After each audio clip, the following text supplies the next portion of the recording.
Hello guys, so today we're going to study about determining the empirical and the molecular formulae of a compound. So before starting our video, first make sure that you have liked and subscribed and hit the notification bell so that you won't miss any of our future videos.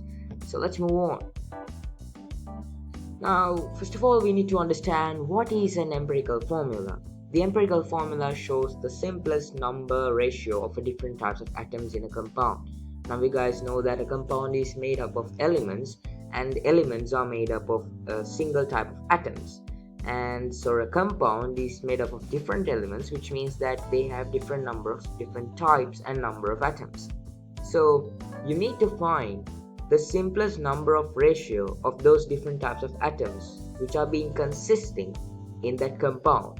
So in that compound you've got many different elements and atoms of those elements. So let's, in a compound, like for example, let's say C6H12O6, which means glucose. C6H12O6 could be further simplified to CH2 and O, and that's the simplest ratio, which means 1 carbon, 2 oxygens, and H2, 2 hydrogens and 1 oxygen. So empirical formula calculation is that first write the percentages below the letters of the elements as given in the question. The question basically gives the amount of percentages, like percentages relating to the elements. So write them. Then divide the values of the percentages by the MR of the elements respectively. Then divide each resultant value by the simplest value among them. Then, if it is in decimals, convert it to a whole number and keep it in the lowest value ratio as possible, and you get the empirical formula as a result. Then we are moving on to molecular formula. So basically, what's a molecular formula? The molecular formula shows the actual number of and kinds of atoms present in a compound.